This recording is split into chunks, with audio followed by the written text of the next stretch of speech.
네, 안녕하세요. 러시아 전문 팟캐스트 보드카 먹은 불곰의 이의찬입니다. 많은 분들의 요청에 의해서 이번에는 러시아 문학에 대해서 이야기를 해볼까 하는데요. 한국외대 러시아연구소 이지연 교수님을 모시게 됐습니다. 잠시 후에 만나보겠습니다. 러시아 전문 팟캐스트 보드카 먹은 불곰 58회 시작하겠습니다. 저희 고정 패널부터 소개를 하겠습니다. 안녕하세요. 한국외국어대학교 국제지역대학원 러시아 CIS학과에서 공부하고 있는 육명근입니다. 그리고 오늘의 게스트 이지연 교수님을 소개하겠습니다. 예, 안녕하세요. 뭐 잘 아는 것도 없는데 러시아 문학도 전문가라 그러기도 좀 그런데 그냥 어떤 분의 설득에 좀 용기를 얻어서 그리고 그냥 제가 팟캐스트를 했었어요.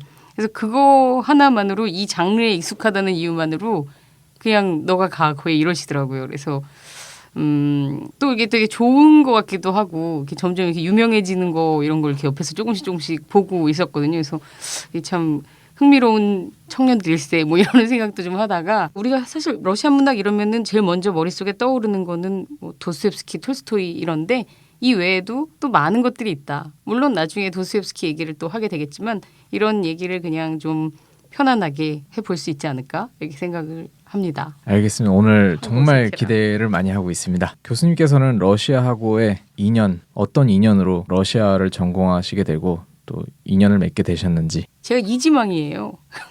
노노문학과가 1지망 떨어지고 그냥 2지망으로 노노문학과에 입학을 하게 됐어요. 입학해보니까 뭐 정원도 별로 많지 않은 학과인데다가 친구들이 좋더라고요. 그래서 놀다 보니까 1지망 이런 건 그냥 바로 다 잊어버리고 계속 여기에 학교를 열심히 재미있게 매일매일 다니다 보니까 졸업을 하고 졸업할 때가 돼서 또 뭐랄까 하다 보니까 공부하는 게 그냥 편하고 좋은 것 같아서 또 공부를 하고 이런 진짜 우연의 연속으로 여기까지 오긴 왔는데 그런데도 생각해보면은 그때 사실 이제 제가 러시아 이 노노문학과 2지망을 쓴다고 할 때 사람들이 다 말렸었어요. 들어가기가 어렵다고 생각했거든요. 차라리 뭐 인원 좀 많이 뽑는 2지망 뭐 경영학과 이런 데를 쓰지 왜 그 몇 명 뽑지도 않는 요즘 그 당시에 제 이제 92학번이거든요. 또 이렇게 나이를 얘기하게 됐는데 그때는 이 러시아가 이제 올해 가장 커트라인이 높을 것으로 예상되는 과 뭐 이런 때였어요. 노노문학과를 2지망을 쓰기가 사실 조금 겁났음에도 불구하고 그냥 썼죠 뭐. 근데 그렇게 그냥 쓴 게 인연 같은 게 알게 모르게 있었던 것 같은 게 아버님이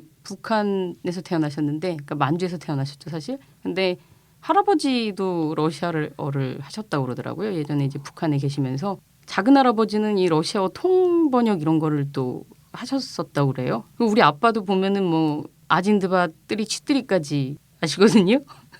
그러니까 북한에서 어렸을 때 보내면서 아마 많이 들었었나 봐요. 그래서 그런 게 좀 있지 않았나. 그러면은 지금은 어떤 활동들을 주로 하세요? 사실 이제 저는 문학 강의를 그렇게 많이 하지는 않아요. 문학보다는 이제 러시아 문화에 대한 수업을 더 많이 하고 그러니까 약간 지역학적인 것도 이렇게 결합되어 있는 개론적인 수업을 좀 한동안 했었고 그다음 러시아 영화, 러시아 미술 이런 것들 많이 하죠. 이게 또 수요가 있기도 하고 뭐 저희가 영화제 같은 거를 가끔 조직을 해서 하는데 그런 영화제 하다 보면 이제 영화제하고 같이 연구서를 낸다든지 뭐 이런 것들 하고 있고 또 이게 러시아 쪽은 워낙 사람이 많지 않다 보니까 많은 일들을 해야 돼요. 공식적인 비공식적인 많은 이벤트들이 있고 다양한 일들을 하게 되는 것 같아요. 공부는 좀 많이 안 하고 있죠. 러시아 문학도 이렇게 많이 읽어본 지 꽤 오래된 것 같아요. 러시아 문학, 많이들 러시아 문학이 세계적으로 유명하다라고 말들은 하지만 사실 잘 모르거든요. 개괄적인,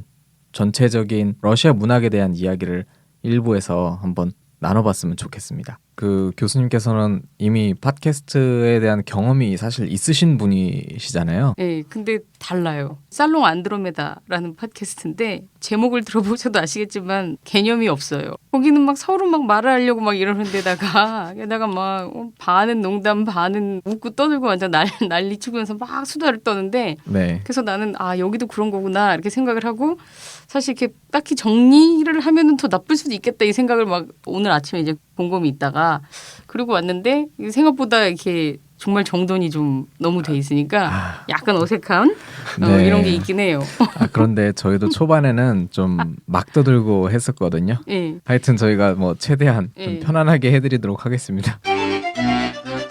사실 이제 뭐 러시아 문학이 막 유명하다고 세계적으로 유명하다고 그러는데 저희가 요즘 러시아 문학 번역을 많이 해요. 많이 네. 하는데 다 도스토옙스키, 톨스토이 뭐 이런 작품들을 또 해요. 20세기 러시아 문학 이런 건 출판사에서 번역해주고 싶어 하지도 않아요. 왜냐면 아직 20세기 문학 같은 경우에는 저작권이 아직 살아있고 저작권이 살아있는데 그 저작권 비용도 사실 감당이 잘 안 될 정도로 사실 잘 안 팔리죠. 그렇다고 해서 20세기 러시아 문학이 굉장히 뭐 가치가 없느냐 이렇게 말하기에는 어떤 의미에서는 19세기보다 더 전위적이고 실험적이고 이런 그 결과물들이 정말 많았거든요. 그나마 이제 요즘 뭐 정부의 여러 지원들 이런 걸 통해서 번역본들이 좀 나오고 있고 선생님들이 굉장히 이렇게 전 번역이 하나도 없는데 이런 부지런하시고 자기 희생 거의 이제 번역은 진짜 힘든 일이라 희생하는 마음으로 선생님들 번역을 열심히 하시는 분들이 꽤 있어요. 특히 이 러시아 어학 문학 전공하신 분들 중에 우리가 이제 이따가 얘기가 나올지도 모르는데 좋은 의미에서의 그 아깝게 빛이 고골에 나오는 그러니까 한 땀 한 땀 이렇게 글씨를 쓰는 것처럼 정말 정성스럽게 이렇게 번역을 꼼꼼하게 하시는 분들이 있어서 그나마 이런 결과물들이 나와 있는데 실제로 그것도 이제 출판사가 출판할 때는 그 출판사 역시 우리가 좀 손해를 보겠다라는 걸 이제 다른 거 팔면 되니까 예를 들면 도스토옙스키 팔고 그 돈으로 다른 거 하나 더 번역을 하는 이런 식으로 이제 하고 있어요. 그래서 실제로 러시아 문학이 유명한 건 도스토옙스키 톨스토이인 거예요. 그래서 저희가 지난번에 인문 강좌 같은 것들을 이제 학교에서 계속 프로그램을 만들어서 하는데 러시아 문학을 인문 강좌에서 시작을 할 때 어떻게 할까 이번엔 뭘 해볼까 이렇게 했지만 결국은 또 도스토옙스키와 톨스토이를 일단 시작은 해야 된다. 그래서 이걸로 시작을 한 다음에 오시는 분들이 이제 확보가 되면 그분들한테 뭐 그 외의 작가들도 가르쳐드리고 뭐 하다못해 우리 뿌시킨 같은 경우에 러시아 최고의 국민 시인 그 롯데백화점 앞에 가면 동상도 있는 그런 러시아 최고의 시인인데 실제로 뿌시킨을 한국인들한테 이렇게 어필시키는 건 그렇게 쉬운 일이 아니에요. 아 그런가요? 예, 그래서 그나마 이제 고골 같은 작가는 조금 그래도 짧고 흥미롭고 쉽게 읽히거든요. 근데 러시아 작가 중엔 서구에서 인정을 받았던 도스토옙스키, 톨스토이, 체홉 정도가 우리나라에서 이제 가장 잘 소비가 되는 그런 작가예요. 유명한 러시아 문학이 실제로는 러시아 문학이 유명한 게 아니라 그야말로 그 19세기 도스토옙스키와 톨스토이 이 정도가 그냥 유명했던 거죠. 전 세계적으로도 이제 그 시기부터는 러시아 문학이 인정을 받는 시기가 되긴 해요. 도스토옙스키, 톨스토이 시기부터는. 근데 러시아 문학은 사실 뿌시킨이 나오기 전까지 러시아 문학에 대해서 언급을 하는 게 글쎄 세계적인 수준 이런 거를 얘기할 수가 없어요. 아시겠지만 러시아가 서구에 비해서 조금씩 다 늦잖아요. 처음 이 러시아어의 언어라는 그 글이라는 게 생긴 것도 11세기로 지금 이제 추정이 되는데 그 11세기에 러시아어가 생겨야 됐던 이유는 사실 종교 때문이었던 거죠. 언어는 뭐 기원전 뭐 2000년 전부터 있었다 이렇게 얘기를 하고 그 언어가 슬라브어라고 하는 원시 슬라브어라고 흔히 얘기를 하는데 이런 것들로 사람들이 의사소통을 당연히 하고 있었지만 실제로 글은 그리스에서 만들어줘라 해가지고 러시아에 가져온 게 이제 러시아어였죠. 그런 11세기가 돼서 러시아어가 생긴 다음에서야 문학 행위, 글을 쓰는 행위 이런 것들이 일어나는데 이런 글 쓰는 행위라는 것 대부분이 뭐 성자전 나중에는 무슨 교시 같은 거 또 역사 연대기 이런 장르들이 이제 줄을 이루게 되죠. 그럼에도 불구하고 이런 또 글을 쓰는 언어라는 거는 이제 교회 슬라브어라고 해서 실제로 사람들이 이렇게 말하는 그런 언어하고는 이게 되게 괴리가 있었던 거죠. 그래서 이런 것들이 이렇게 해결되지 않은 채로 사실 러시아 문학이라는 제대로 된 문학 물론 뭐 몇몇 작품들 러시아에서 이거는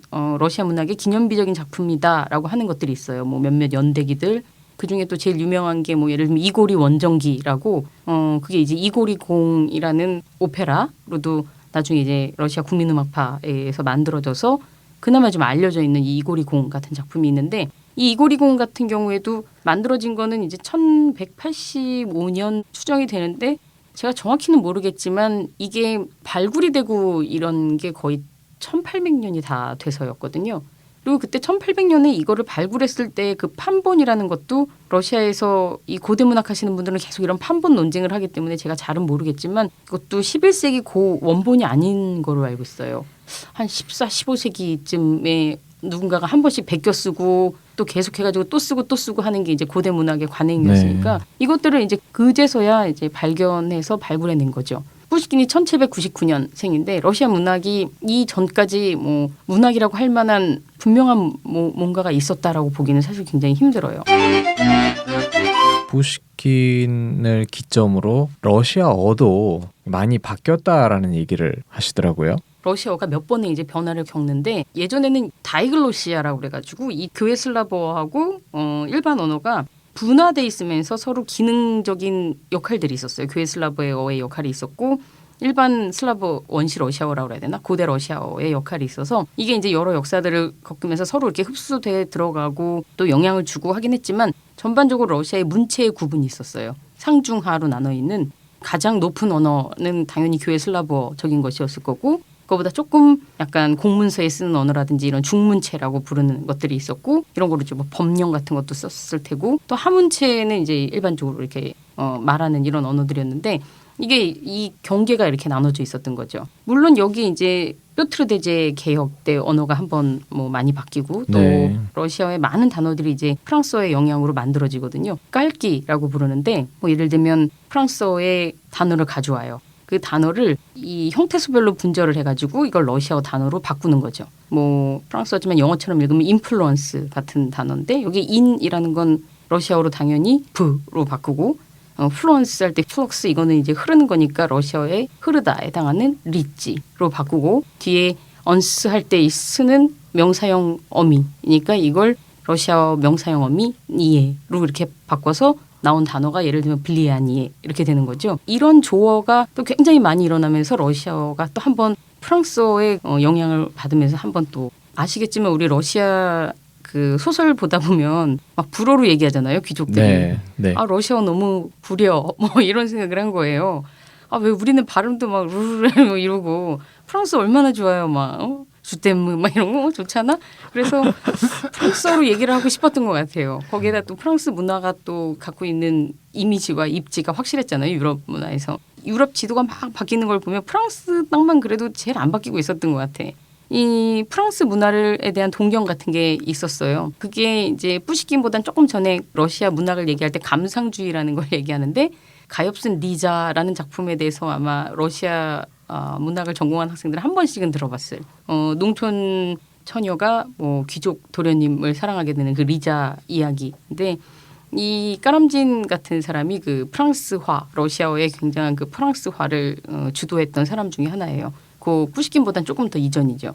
그러니까 뿌시킨도 그 작품 중간에 불어를 번역해서 러시아어로 만든 것 같은 의도적으로 그런 그 표현들이 이렇게 나와요. 굉장히 그 프랑스어의 영향이 있었고 물론 뭐 그 이전에 뾰트르 대제 때 여러 기술 테크놀로지 용어들이 들어오면서 독일어에서 많은 것들이 들어와서 지금도 러시아어의 그 배와 관련된 언어들은 대부분 독일어이죠. 그래서 이렇게 언어가 여러 차례 조금씩 바뀌어 오고 그럼에도 불구하고 이렇게 문체적인 구분들이 있었는데 이 문체적인 구분은 확실히 이게 뭐 뿌시킨 하나의 힘이다라고 말하는 건 지나친 그 뿌시킨에 대한 러시아 문화가 만들어낸 신화 창조이지만 어쨌든 뿌시킨은 굉장히 자유로운 인간이었던 것 같아요. 그냥 인간 자체가 뿌시킨을 뭐다라고 이렇게 규정하는 거는 좀 적합하지 않을 정도로 지 멋대로인 거죠. 제가 보기에는 그런 것 같아요. 아주 자유로운 인간, 영혼이 진짜 자유로운 영혼. 그래서 그런 규제나 구분 이런 거에 그 외부에 있었던 사람 같아요. 그러다 보니까 그 문체도 그렇게 중요하지 않았던 것 같아요. 게다가 또 유모한테 뭐 많은 러시아 민담이라든지 이런 얘기를 들었다 뭐 이런 얘기를 하는데 그런 민담 같은 것들을 들으면서 분명히 그런 게 이제 뿌시킨 문학에 영향을 주거든요. 이제 이 부분도 사실 조금 뿌시킨 신화가 소련 시대에 가공되면서 그 민중의 힘을 더 강조하고 싶어서 그 유모라는 캐릭터를 좀 더 강조한 부분이 없지 않겠지만 실제로 뿌시킨과 그 유모의 관계는 정말 돈독했던 것 같고 유모가 많은 이야기들을 뿌시킨한테 해줬던 것도 맞는 것 같고 그러다 보니까 장르에 고정된 언어라는 게 뿌시킨에게서는 이제 조금씩은 이렇게 무너지기 시작해요. 그 당시까지는 이제 장르라는 말을 하기도 좀 그랬던 것이 그러니까 이 러시아 문학사가 우리는 러시아 리얼리즘 산문이 가장 유명하기 때문에 도스토옙스키 톨스토이. 근데 실제로 러시아 문학사는 시의 역사예요. 우리나라 말로 사실 러시아 시를 번역하는 건 쉽지 않아요. 그러니까 우리한테 잘 알려진 시는 뭐 뿌시킨의 삶이 그대를 속일지라도 뭐 예전에 저 어렸을 때는 연습장이라고 그 책받침 뭐 연습장 이런 데 앞에 이렇게 시 같은 거 막 써 있는 이런 게 유행이었는데 왠지 근데 이 팟캐스트의 청자 중에 내 또래는 없을 것 같아.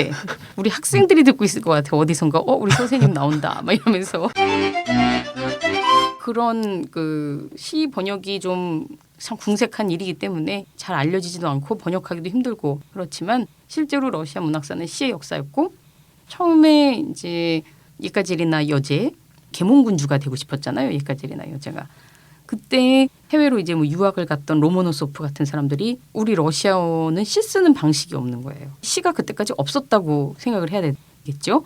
그래서 시 작법이라는 걸 들여와요. 시의 규율, 뭐 예를 들면 뭐 약강 뭐 이런 제가 정확히 모르는데 네, 뭐 유군각 무슨 그런 게 미터 해가지고 있더라고요. 이런 네. 것들을 로모노소프가 가져오죠. 뭐 유군각이니 이런 게 사실은 되게 그리스적인 거예요. 뭐 일리아드 오디세이 이런 데의 그 운율을 아마 모델로 해서 로모노소프가 가져왔었고, 근데 이제 러시아어에 적합한 시작법이 좀 더 이제 로모노소프가 러시아어에 더 적합한 시작법이었다고 생각이 됐던 것 같고, 사람들 사이에서 로모노소프의 시작법이 승리를 했다라는 말은 좀 그렇지만 굉장히 이제 많이 사용이 되게 되죠. 로모노소프가 사실 러시아의 첫 번째 학자였다고 해야 될래나? 자연과학자죠, 사실. 시작법만 한 게 아니라 그냥 러시아의 갈릴레이, 그러니까 러시아의 모든 것을 그때 시작했다고 생각하시면 돼요. 뭐 유리 만드는 거 이런 것도 했다는 것 같고, 이제 로모노소프가 있을 당시의 시라든지 이 문학의 유일한 역할은 왕을 찬양하는 거였거든요. 왕을 찬양하거나 아니면 신을 찬양하는 거. 거기 이제 사실 로모노소프 같은 경우에는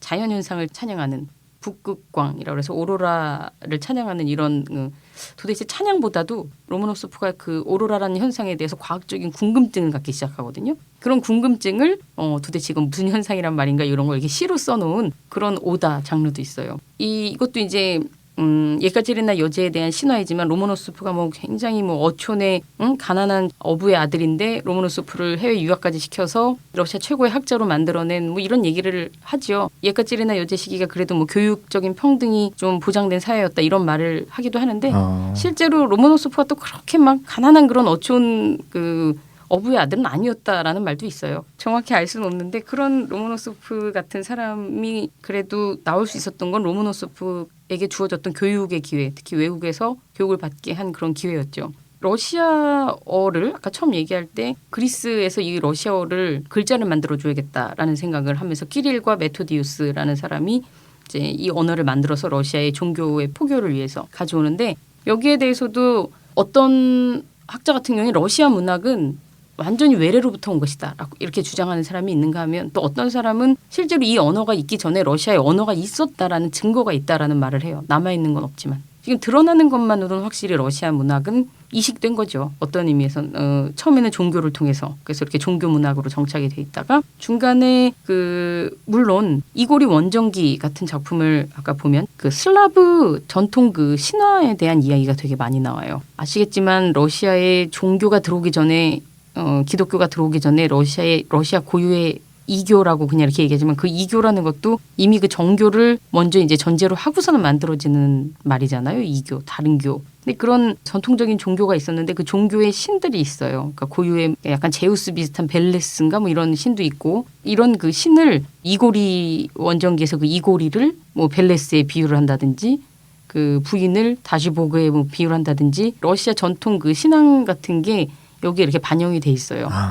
그러니까 러시아 종교도 정교가 들어올 때 이교가 있었지만 이교의 동상들을 다 파괴하고 성당을 짓고 했었죠. 근데 이제 이때 이 이교가 사실 없어지지는 못해요. 없어지지만 이교가 뭔가 남아있어요. 어저께까지 내가 이교 신자였는데 오늘 갑자기 정교를 어떻게 바꿔요. 그 이교의 역할을 그 기독교의 신들이 하나씩 맡아서 하게 돼요. 어떤 그 이교의 신의 역할을 천사장 그 가브리엘인가의 형상에 이렇게 투영을 한다든지 또 대지의 신이 굉장히 중요해진다든지 러시아에서 그래서 그게 마리아의 형상하고 같이 겹쳐진다든지 이건 굉장히 중요한데 우리가 이따가 뭐 도스토옙스키라든지 이후에 러시아 문학에서 보면 나타나는 그 여성의 형상 뭔가 뭐 여성이 다 이렇게 뭐 구원해 줄 것 같은 그런 여성으로 나타나는 뭐 소냐라든지 뭐 따찌아나라든지 뭐 이런 형상들의 근원에는 이런 그 대지의 신의 형상이 있는 거죠. 이 기능들을 이렇게 받았듯이 실제로 러시아 문학도 이식된 것이긴 하지만 이런 식으로 이고리 원정기의 민속 신앙 같은 게 이렇게 반영이 돼 있듯이 조금씩 그 당시에 구전 문학의 영향을 안 받을 수는 없었을 것 같아요. 원초 연대기, 뭐 이고리 원정기 뭐 이런 것들이 있고 나중에 성자전 같은 장르들에서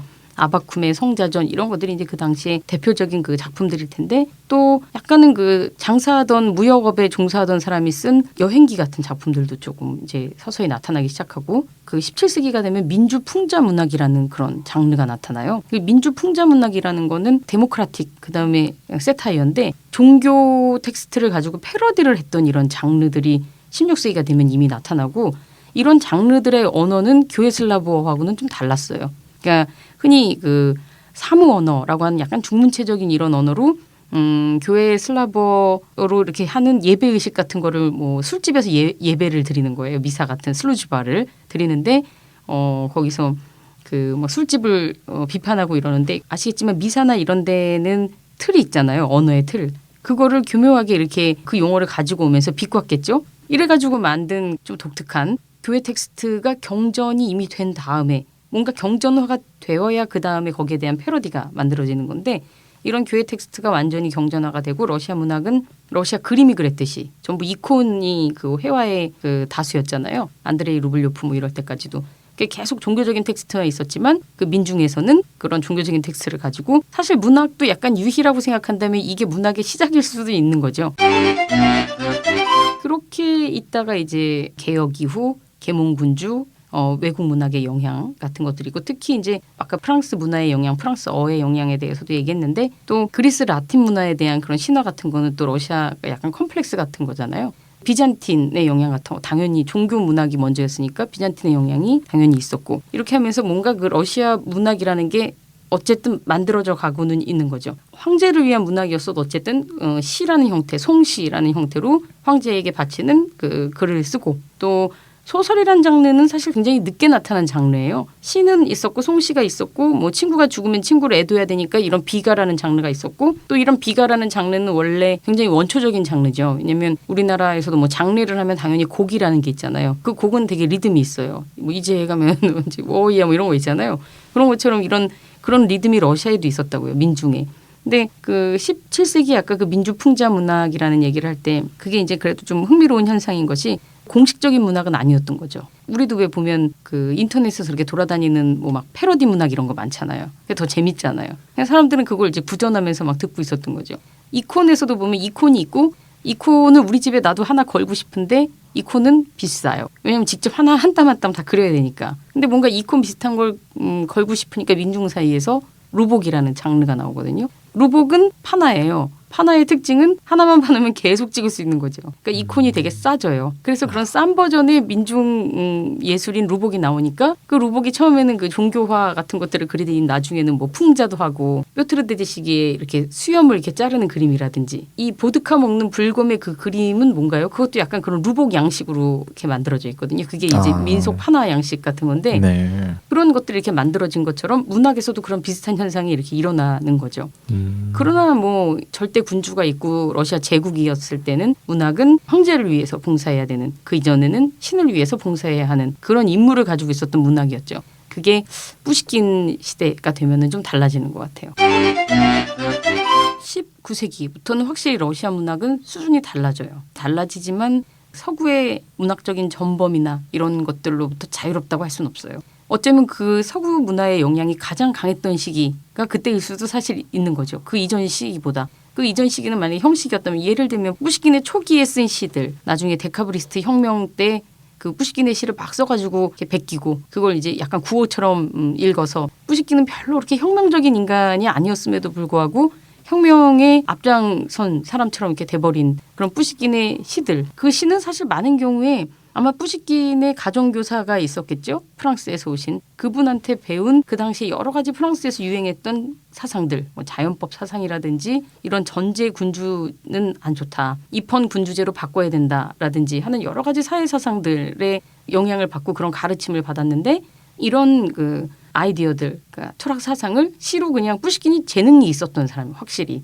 그러니까 재능이 있었던 사람이었기 때문에 그런 것들을 그냥 쉽게 시로 그냥 일필휘지 그냥 싹 써버린 거예요. 거기에 이제 언어도 굉장히 자유롭고 이러면서 사실은 처음에는 거의 그 서구 사상의 조금 복제 같은 거라고 보기도 해야 돼요. 그리고 나폴레옹 전쟁이라는 것도 러시아인들한테 프랑스가 얼마나 위대한지를 사실 좀 보여주는 계기가 되기도 했어요. 프랑스하고의 전쟁이었지만 많은 사람들이 프랑스에 갔다 오면서 프랑스가 위대하다라기보다 왜 우리는 프랑스처럼 되지 못했는가라는 1789년에 이제 혁명이 있었고 혁명 이후로 사회가 확실히 바뀌었는데 우리는 왜 아직도 이렇게 농노제도가 있고 왕이 전제 군주가 있어가지고 군주가 곧 법인 나라 이런 그 러시아의 현실에 대해서 젊은이들이 이제 계속 고민을 하게 되죠. 이제 좀 있으면 이제 러시아 문학뿐만이 아니라 그 사상사 전체에서 굉장히 중요한 의미를 갖는 서구주의자들, 뭐 슬라브주의자들 이런 사람들이 생겨나는데 사실 서구주의자들이나 슬라브주의자들이나 다 약간은 서구주의적이에요. 서구 사상을 가져오는 거죠. 그러니까 슬라브주의자들도 우리도 서구만큼 괜찮아라는 거라고요. 많은 경우에서는.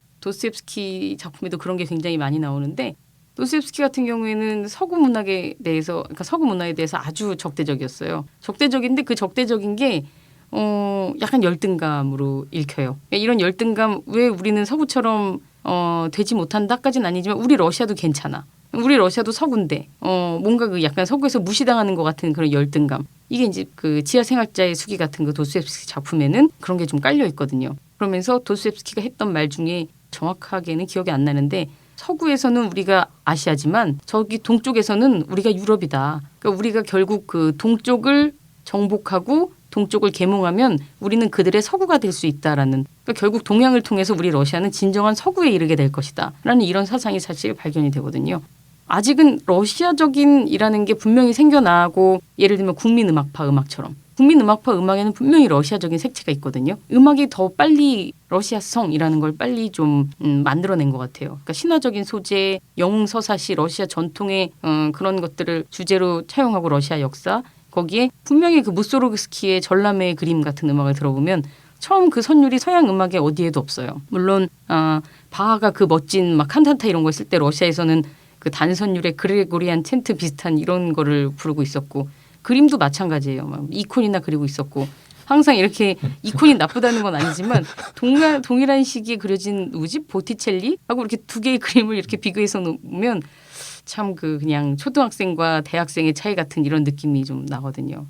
그래서 이때 이제 음악에서 뭔가 러시아적인 멜로디, 그 설명할 수 없는 러시아적인 멜로디가 좀 있어요. 그런 것들이 그 서구적인 작곡법, 뭐 오케스트레이션, 음악에서도 그런 게 되게 중요하잖아요. 그런 형식이 굉장히 중요한데 분명히 서양 음악의 그런 형식들을 학습하고 배워왔지만 여기 이제 러시아적인 것들이 도입이 되는 그 왕들이 막 바뀔 때 여제들 시기에 특히 좀 사치스러웠어요. 이제 뾰트르 대제 이후 예카제리나 여제도 그랬고 그러면서 이 여제들은 궁정의 사치를 위해서 여러 그 예술 장르들을 다 가져오고 이 교육하는 기관도 만들어야 됐고 당연히 학교도 만들어야 되겠죠. 그런 식으로 해서 이 러시아의 서구적인 제도들이 하나둘씩 정립이 되거든요. 이러면서 처음에는 그냥 이탈리아어로 부르던 오페라를 나중에 어느 순간인가 러시아어로 된 오페라가 나오고 그러다가 정말 러시아 역사를 가지고 러시아적인 음색이 가미된 국민음악파 같은 현상이 이렇게 나오듯이 그 국민음악파가 뭐 예를 들면 글린카가 푸시킨의 노래에 곡을 붙인 로만스 이런 것도 많이 있죠. 그런 이제 현상이 문학에서도 일어나는 거죠. 서구적인 것이 분명히 있어요. 서구적인 것 없이 서구 사상 없이 19세기 러시아 19세기를 설명하는 건 정말 불가능해요. 처음 푸시킨 시대에는 그래서 그런 낭만주의의 영향이 컸는데 이후에 또 독일 낭만주의의 영향을 받은 약간 환멸 시기 데카브리스 난 이후에 사람들이 전 사회적인 우울을 겪고 있을 때 그 시기에는 또 그런 뭐 독일 철학이나 독일 사상의 영향 같은 것도 많이 받았고 서구주의를 학습하던 시기였어요. 분명히 19세기는. 그러면서 이제 조금씩 러시아적인 것들이 만들어져 갔고 특히 푸시킨 같은 경우에는 그 개인의 캐릭터가 정말 중요한 역할을 한 거는 사실인 것 같아요. 그런 의미에서 국민 시인이고 진짜 좀 대단하긴 해요. 굉장히 다양한 장르, 다양한 언어 그리고 러시아어가 이제 푸시킨 시기를 거치면서 그 지금의 이 러시아에서는 그런 표준어라고 안 하고 리테라투르는 이직 문학어라고 얘기를 하는데 이 언어가 푸시킨 시기를 거치면서 정말 좀 확립이 됐다라고 말을 할 수 있을 것 같아요. 이 문학은 원래 다 귀족이 하는 거예요. 그리고 도스토옙스키 시기에도 러시아의 문맹률은 95%가 넘어요. 그러니까 실제로 책 써봤자 읽을 수 있는 사람은 5%의 귀족, 네. 귀족 중에도 그런 문맹이 있었을 수도 있네. 5%도 사실 좀 많이 잡은 거라는 말도 있어요. 물론 귀족 중에도 나중에 아시겠지만 그림에도 보면 가난한 귀족도 나오잖아요. 몰락한 귀족도 나오고. 도스토옙스키도 귀족은 귀족이죠. 약간 지방에 좀 가난한 귀족 관리였지만 글을 쓸 수 있다라는 게 이제 귀족의 약간 특권 같은 거잖아요. 이게 이제 러시아 문학의 아주 고질적인 문제이자 특징 20세기 초반에도 사실 이게 계속 반복되는 문제 중에 하나인데 자꾸 작가가 구원자가 되려고 하는 거예요. 푸시킨의 시에 보면은 시인, 뭐 선지자 이런 시가 있어요. 신이 나한테 목소리를 주는 거죠. 그런 소명의식 같은 게 정말 강해요. 이게 그냥 문학이 단순히 문학이 아니라 말을 갖는다는 거는 이제 우리가 아까 교회 슬라버도 얘기했지만 가라사대 뭐 이런 거 이제 가라사대 그 성경에 보면 이 러시아어로 글라골리찌라는 동사 쓰는데 이 말 언어라는 게 가지고 있는 그런 좀 신성이라고 그래야 되나 이런 거에 대한 지향 같은 것들이 좀 있어요. 작가는 그 푸시킨의 시인처럼 신이 혀를 새롭게 주고 뭐 이렇게 해서 작가가 되는 것이기 때문에 작가라는 소수의 그 선택받은 사람들이 뭔가 구제를 해야 되는 민중들을 구원해 가야 되는. 근데 여기에는 굉장한 오만이 있는 거라 이 딸바라고 러시아에서 부르는 군중은 사실 벌레 같은 존재인 거죠. 이런 벌레 같은 교육도 받지 못한 이런 군중을 어쨌든 시인은 이끌고 가야 되는 그런 선지자 선각자로서의 그 의무감 같은 거를 가지고 있었어요. 네, 요즘 뭐 개돼지라고. 개돼지. 12월 땅이라는 게 몇 년간 그냥 모여가지고 공부하고 책 보고 이러다가 결국은 그냥 공포탄 한 방에 나가리가 난 혁명? 혁명이 아니지 그냥 봉기라고 그래서 우리가 부르지. 아무것도 못 바꿔놓은. 그렇게 공부만 하는 사람들이었던 거예요. 행동가가 아니라. 그런 사람들이 모여서 반은 우월감이었을 거고 반은 소명의식 같은 게 러시아를 바꿔보겠다는 생각이 있을 거고 서구에 비해서 우리 뒤진 러시아의 운명에 대해서 고민을 했던 이런 진지한 성찰 같은 것들이 분명히 있었고 또 약간 멋 같은 것도 있지 않았을까. 그 당시 이제 그분들의 이 행동들이 굉장히 연극적이었다라는 이런 논문을 쓴 학자가 있어요. 일상생활 자체가 아주 연극이었던 이런 걸 이렇게 좀 풍자적으로 그린 희곡 같은 것도 있죠. 러시아 문학에. 우리도 사실 많은 봉사활동이 때로는 자기만족이기도 하고 또 사람마다 다르잖아요. 도움을 준다라는 것으로부터 오는 어떤 그런 쾌락이 있죠. 네, 그런 좋은, 것도 있을 거고. 푸시킨 시기가 확실히 황금 시기라고 하잖아요. 푸시킨 같은 경우에는 나중에 처음에는 시를 쓰지만 나중에는 시 형태로 된 소설이라는 예브게니 아니긴 같은 작품을 쓰고 그러다가 나중에 소설을 진짜 쓰죠. 역사소설. 그 아마 러시아에는 역사소설이라는 장르가 그 전까지 제대로 없었을 거예요. 대위의 딸이라는 역사소설을 그것도 역시 서구에서 그 스타일을 모방한 역사소설을 써요. 이러면서 장르가 만들어졌고 거기에 또 되게 독특한 현상으로 고골 같은 사람도 이제 등장을 하죠. 고골은 뭐 우리나라에서도 워낙 많이 읽히는 근데 이제 고골 같은 경우에도 이후 20세기 문학에서 20세기 문학의 특징 중에 하나가 19세기의 문학에 대한 새로운 해석 그러니까 그 당시에 필요에 의해서 만들어진 많은 해석들도 사실 20세기에 되게 흥미로운 현상 중에 하나인데 고골의 작품에서 뭐 휴머니즘을 읽어내기도 하고 관료 사회의 모순을 읽어내기도 하고 그런데 그것보다도 고골은 원래 인간의 찌질함, 약간 인간의 저열함 이런 거에도 관심이 많았던 작가 같거든요. 고골은 러시아 문학에서 굉장히 그 장르 자체로도 스타일로도 아주 앞서갔던 사람이고 흥미로운 사람이에요. 개인적인 취향이 좀 반영된 거일 수도 있는데 뭐 예를 들면 아깝기의 미치에 대한 그 외투 같은 데 보면 뭐 괴롭힘을 당하는 하급 관리 그렇게 보기에는 그 앞에 쓸데없는 말이 너무 많아요. 이 소설에는. 잘 읽어보면 우리가 막 읽고는 있는데 내용과 아무 관계가 없는 그런 말을 통해서 언어의 그 울림과 이런 걸 통해서 연극적으로 그 아깝기라는 사람의 모양을 이렇게 만들어내는 것 같은